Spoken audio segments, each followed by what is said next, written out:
All right, Be'ez Hashem, Perek Chavei. Just by the way, I'm not sure if the Olam are chapping over here. Just a couple of agdomas, I guess, before we start.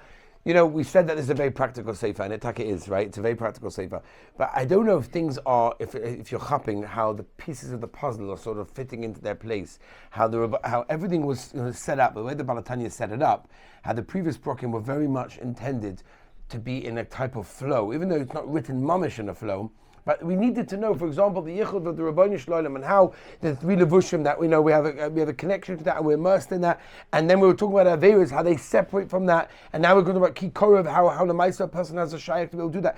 Every part of the sefer is very necessary for a person. It's like very much sequenced in a way that you can, if you follow it through. Okay, we had a bit of a break, so maybe it's harder. But the Maisa, if you're following it through, you can understand that once you know the Rabban Shalom is Echad and there's nothing else but him, and everything else is Avodah Zarah, which we've spoken about in the previous brokim. Now you come to a situation when a person doesn't have Aveira, then he has no shaykhs to that because he's separating himself because like Avodah Zarah, you understand? So there's a lot going on over here, which I guess maybe it's my fault. Maybe I'm not explaining it properly enough with the flow. But the Maisa, if you learn it Keseda, you'll see that there is so much flow, and every single perek is necessary for the perek that comes after it. So let's go. What we try to do normally is talk about yesterday's perek of Dalet. Doing an Aveira, we said, is we schlep the nefesh elokis into Golus, and the nefesh Bahamis becomes even lower than we said, than even a mosquito, which is the lowest of all of the animals, even the behemoth tmeis, right? So basically what we said is that every Aveira is basically like doing Avodah Zarah. What's Avodah Zarah? Chas v'shalom, a person is separating himself from the Rabbeinu Shalom. That is what an Aveira is. Okay, now that we've clarified what the Metzias is when a person does an Aveira, let's learn Perek Chafei, at least part of it. V'zeh shekosov, this is the pshat, and again, the entire Sefer Tanya is based on this pasuk. Look at the Shabla, Shteit Mefurish over there. Ki korev elecha adova ma'oid. That is what it is very close to you. Shebechol eis ubechol shah biyodoi shel odom ubushusoy ulahavi rachshtus v'shichom mikirboy. We said yesterday and the day before, I'll be the Gemara in Saita, that the only way that a person does an Aveira is because nichnas by ruach shtus, this ruach shtus, which reaches all the way until Chachma, which is why he can't do Avodah Zarah and he stops himself from that, but everything until then, unfortunately, seems to slip through the cracks.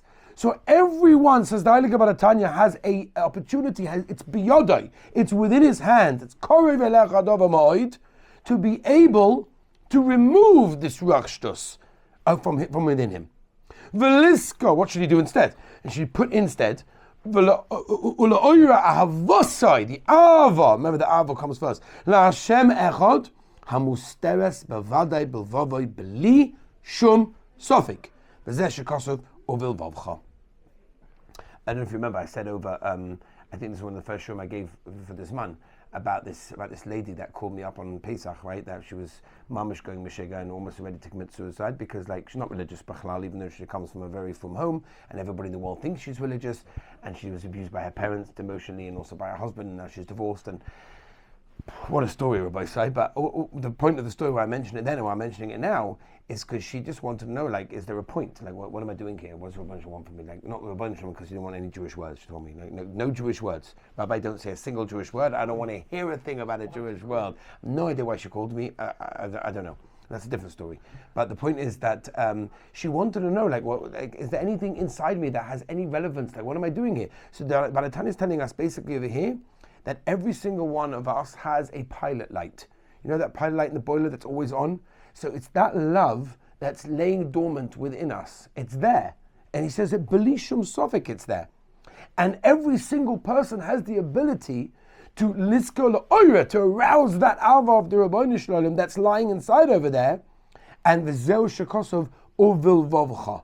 So with the person, if he puts in the right effort, since it's anyway inside of your heart, so you'll be able to break through some of these barriers and think about the greatness of Hashem. What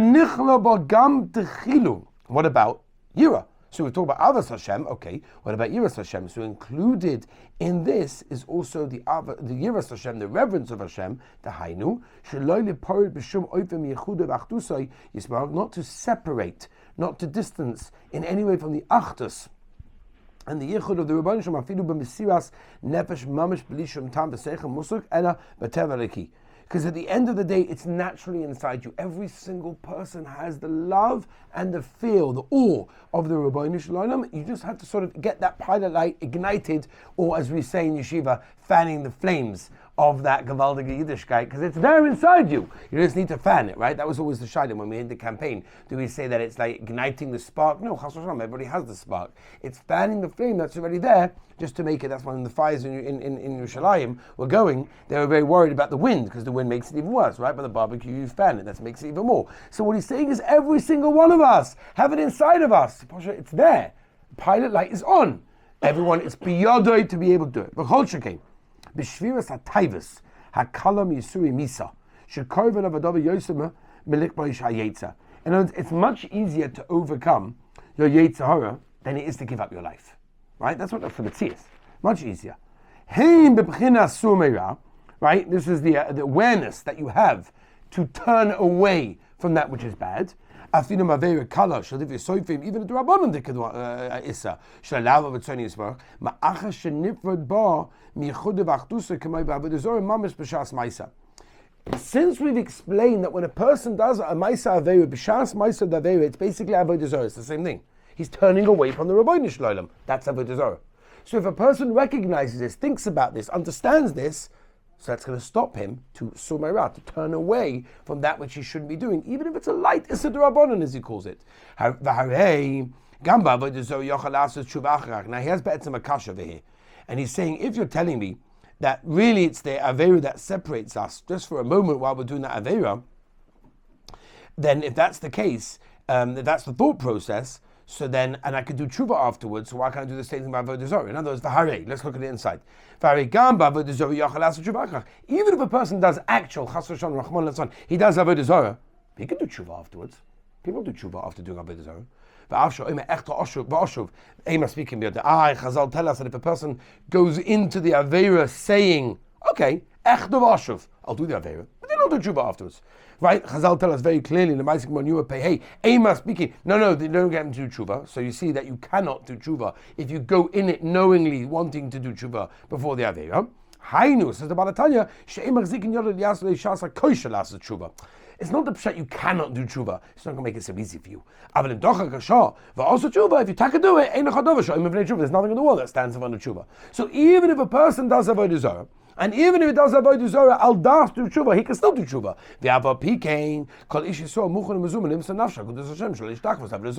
How is it that every single Yid in Klal Yisrael, even if he's rochik from Hashem, he's not even so religious, he will give up his life rather than bow down to an idol?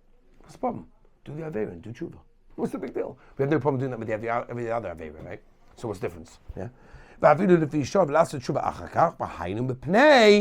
Or Hashem, Kanal. This Or Hashem, we mentioned that previously. If you remember, we talked all about the Or Hashem, right? Perigin Ches Be'ika, we spoke about it.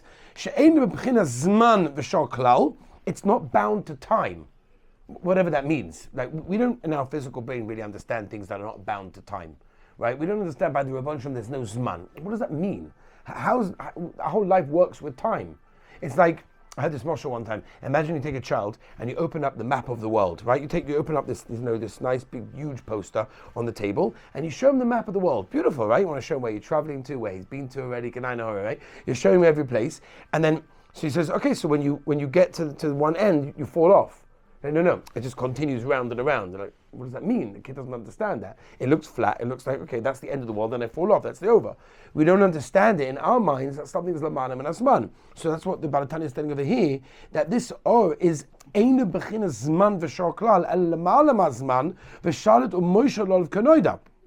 And that's the chokhmah that awakens within us a much deeper realization of what's really on a person's mind. The hain. Because we spoke about the sumeira, from turning away from the aveira.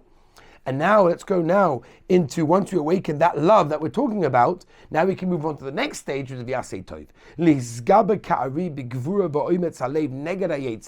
To with power, like an ari, like a lion, with this force to go against the Yetzirah, that's pushing, pressuring, challenging your guf. or mapalov atzla mipchinas yisoda offer shem nefesh bahamis, which again all comes from nefesh bahamis, which all the physicality that we're wanting. Melatria guvam is rizus becoming a torach. Va'avodas masa ba'avodas Hashem sheish b'torach ha'avol k'goy lamo b'torach b'iyun or ba'pele posuk pum and begin say Gemara Rabbi Seinu Zal Gemara V'Rizora la'olam yosam odom atzma aldi b'torach k'shor la'ol v'kachma la'masa v'chein etzvira b'kavon v'chol koy chamamish v'im ba'avodas Hashem shib'dav Hashem b'mam k'bay avodas tzedakah. All of the things that we want to do require a tremendous strength. If you want to daven with kavanah, if you want to learn properly, if you want to give tzedakah, anything that you're doing requires a tremendous amount of strength. That's the asay toy part of things. So we'll leave it over here, but what he's trying to explain over here is this idea of kikor v'lecha dova moed means if you put on your head that every time you do an aveira, or you want to do an aveira, it's basically avodah zarah. You're turning away from the Rabbeinu Shalom Chas v'Shalom. So then I don't want to do that. I don't want anything to do with that. That will help you because everyone in there is biyodai to be able to do that. And if you do that, you reawaken the Avas Hashem, which comes together with the Yiras Hashem, which is the Sumeirah, and then you'll be able to get the Asay Toiv, which is actually practically getting to all the things that you want to get to, which are so difficult, which is davening b'kavana, learning, doing Ma'aser Tzedakah. Interesting how the Baal Tanya a few times always Tzedakah, because it's the Baal Tanya L'Shitoseh, right? Tzedakah is the greatest thing in the world, right? In the Geras HaKodesh, the Baal Tanya writes that tzedakah is the greatest mitzvah in the world, even greater than Torah, because we're not holding by the madrega of the Tanoim and the Amoraim of learning Torah the way they did. That's why tzedakah is the greatest thing in the world. Okay, it's the sheet of the Baal Tanya, but Al Koponim, that's in the Geras HaKodesh. Al Koponim, we shall continue to Siyat Shmaya tomorrow with the rest of this parak.